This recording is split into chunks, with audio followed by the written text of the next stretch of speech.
Hey guys, welcome to the new video. Standard disclaimer, no stock idea is a buy or sell recommendation. It's only for training and educational purposes.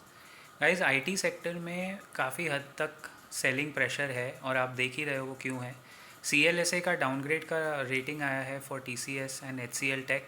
They have not mention other stocks. They are still fairly weighted on mid cap IT की ये दिक्कत नहीं है, large cap IT की दिक्कत है. Actually दिक्कत ये है कि they had run up quite a lot since the last 6 months, specially something like HCL tech जो बहुत सालों से चला ही नहीं, लैगार्ड रहा है. TCS भी लैगार्ड, इन्फोसिस भी लैगार्ड, लेकिन इन्फी अभी 1600 पे काफ़ी अच्छे लेवल पे आ गया है. आपको याद होगा 2 वीक्स से या मे बी 3 वीक्स से I was tracking this stock and मैं कह रहा था कि अगर ये 1663 तोड़ेगा तो और नीचे डाउनसाइड है, डाउनसाइड है, डाउनसाइड है. अभी इन्फोसिस पर्टिकुलरली 1635 के या 1636 के ऊपर जब तक क्लोजिंग नहीं देता है वो बहुत नीचे स्लिप हो गया है, स्पेशली आज. सो उसमें प्रेशर रहेगा. आप एक बार PCR पुट कॉल रेशियो देख सकते हैं इन्फोसिस का. एंड IT सेक्टर में ओवरऑल हो ये रहा है कि प्रॉफिट बुकिंग है ये. अभी तक बाय ऑन डिप्स का IT सेक्टर हुआ नहीं है, लेकिन conversely to this, in the US Nasdaq has made 52-week high. That is because of Nvidia के numbers and Nvidia का जो भी ओवर वैल्यूएशन बोलो, जो भी बोलो, उसके वजह से ही हुआ है. Nasdaq में भी एक करेक्शन था फ्राइडे को, स्लाइट करेक्शन. अब यहाँ से होगा क्या? देखिए, जैसे ही US में इंटरेस्ट रेट्स कट होते हैं IT सेक्टर बेनिफिट करता है. ये बात इनफैक्ट पूरे स्टॉक मार्केट में जितने टॉप वेटेड स्टॉक्स हैं वो बेनिफिट करते हैं. FIIs भर भर के बाइंग करने आते हैं. ये को रिलेशन है.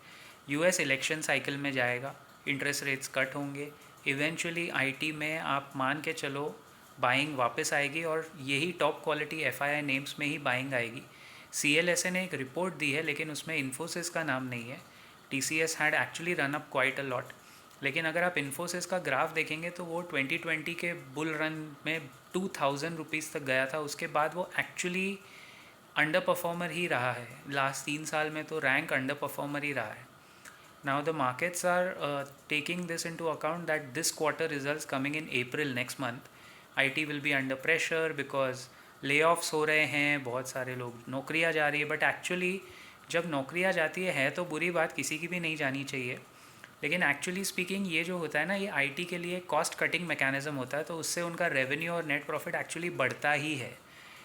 Eventually market will start pricing it. Infosys 1725 से गिरते गिरते ऑलमोस्ट 8-9% अभी शॉर्ट टर्म में ही करेक्ट हो गया है. सो यहाँ से नीचे गिरना पॉसिबल है, लेकिन अभी शायद वो एक ओवरसोल्ड लेवल पे टच कर रहा है.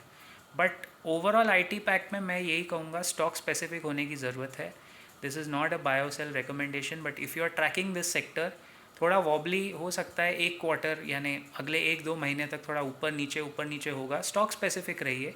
मिड कैप IT में बहुत अपॉर्चुनिटीज़ है एंड बाकी अपॉर्चुनिटीज़ के लिए you can always contact your financial advisor. लेकिन कहने का मतलब ये है कि सेक्टर प्रेशर में है.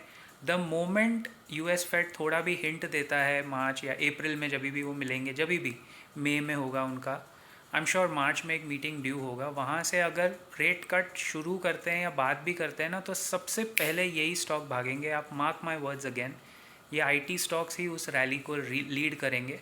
तो हो सकता है वो रैली के पहले एक प्रॉफिट बुकिंग आ रहा है, जो काफ़ी एविडेंट था. इन्फी के चार्ट में तो दिख ही रहा था वैसे भी.